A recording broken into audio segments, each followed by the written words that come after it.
What is up mga kabatang? So today ay bibigyan ko kayo ng tatlong dahilan kung bakit hindi nyo dapat piliin ang Thailand para kayo ay magturo or maging teacher or mag-OFW. Una, masyado nang saturated ang Thailand para sa mga Filipinos. Kumbaga, sobrang dami na ng Filipinos dito. Lahat yata ng sulok ng Thailand ay may Filipinos. Parang araw-araw na yata ay may dumarating na Pilipino from the Philippines. Sinasabi nila na mahigpit daw ang immigration sa Pilipinas, pero still ang dami pa rin dumarating na Filipinos dito araw-araw.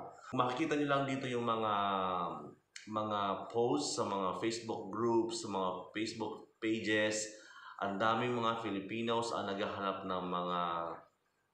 ng teaching jobs dito sa Thailand na kararating lamang. Yung iba nagrereklamo na parang 3 to 6. Meron pa ako nakita kanina na parang 11 months na dito ay wala pa rin trabaho. Bakit nga ba saturated ang Thailand para sa mga foreign workers? Unang-una, hindi lang naman mga Filipinos ang mga nagtatrabaho dito sa Thailand o nagbabaka sakali. Meron din iba't ibang lahi dito. Maraming Asians, maraming Europeans, at lalong-lalo na meron ding mga galing sa mga native English-speaking countries like America, Australia, and etc. Ang dami ng mga tao dito, ng mga foreigners. So, siyempre, tumataas yung supply ng mga teachers. Kukunti pa lang naman yung demand. Hindi naman all year round ay peak season ng hiring dito sa Thailand. Normally talaga, ang pinaka-peak season talaga dito ay March and April. Unfortunately, dito sa Thailand, ang talagang priority nila ay mga native English speakers. Although, meron din naman mga ilang schools dito sa Thailand na priority nila ay mga Filipino teachers. Yan. Kasi alam na nila kung paano trabaho mga Pilipino, very dedicated, talagang masinop, saka talagang caring sa mga estudyante. Then pangalawang dahilan kung bakit hindi niyo dapat piliin ang Thailand para magturo o magtrabaho, hindi po ganun kataas ang sweldo dito sa Thailand. 20 to 25,000 baht lamang ang average na sweldo ng isang Filipino teacher dito sa Thailand monthly. Okay? Minsan nga, noong una pa nga, meron pa nga ako nakikita na sa mga posts, may mga schools na nag-o-offer ng 15,000 baht sa mga Pilipino, 16,000 baht, 17,000 baht. Yun, napakababa masyado niyan. Kung i-convert mo yun sa peso, magkano lamang din yun. Pero kagandahan naman dito, kung ikaw ay nag-start ng mababa, pagtagal mo dito, tumataas yung value mo, tumataas din yung sweldo mo. Okay? Hindi ganun kataas ang sweldo ng mga Filipino teachers dito. Okay? Pero meron din akong nabalitaan na matataas din naman ang sweldo, yung lalo na yung mga nasa international schools. Pero tulad ng nabanggit ko kanina, ilan lamang naman po ang international schools dito sa Thailand. Halimbawa sa Bangkok, sa Bangkok marami. Pero hindi naman po lahat yun ay tumatanggap ng mga Pilipino.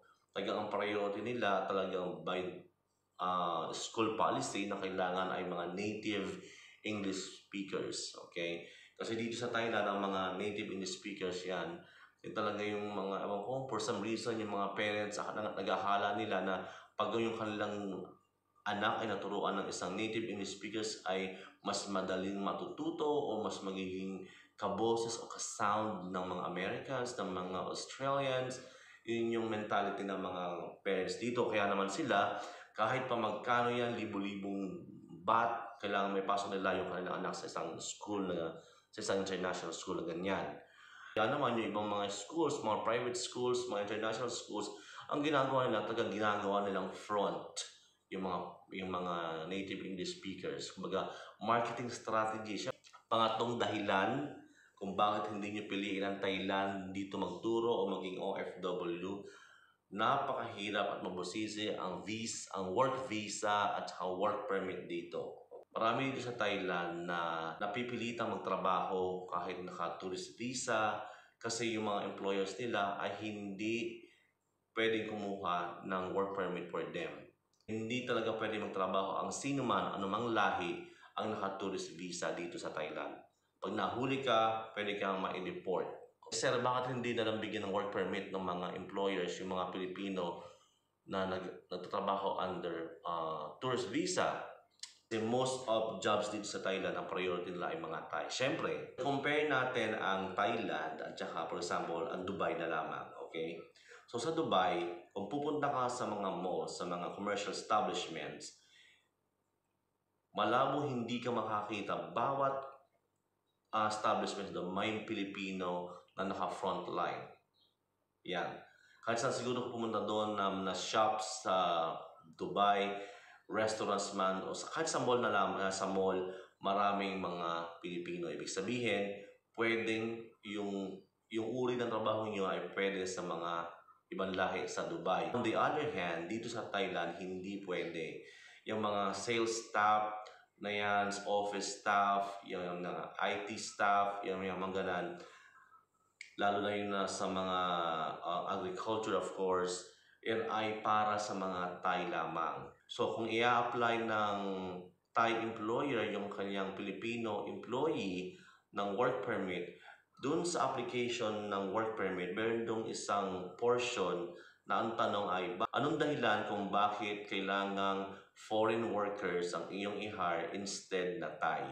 So maraming explanation yon. So, yun. So, pag hindi medyo maganda ang explanation at hindi okay sa mga taga labor office, hindi nila yon approve. Okay. Although, may mga companies din naman dito na, for example, ang yung company ay dito sa Thailand ay nasa import and exporting business or nasa mga talagang tourist destinations talaga. So, yan. Minsan may mga nakakalusot dyan na i-apply na work permit kasi kailangan talaga nila someone na foreigner na who can speak English, na nakakaintindi at nakapagsalita ng English. Hindi ko kayo din-discourage, pero ang nasabi ko lamang, isipin mo mabuti many times na kung talagang dito kayo kung gusto nyo dito ka sa Thailand, so kailangan maging handa kayo financially.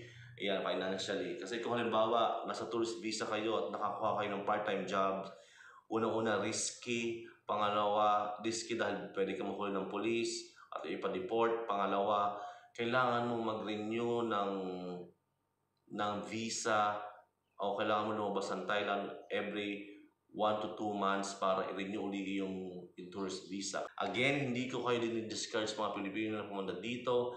At pangalawa, kung sasabihin niyo naman, bakit na dyan ka? Bakit ka dyan nakikipagsiksikan? Yun nga ang dahilan. Kasi ngayon, matagal na ako dito. So, medyo stable na ako.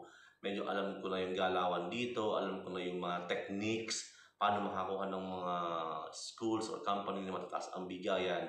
Sana nakatulong itong video na ito. And kung kayo ay may karagdagang clarifications or katanungan, comment lang kayo sa baba. And see you here in Thailand. Yeah, still see you here. Bye-bye.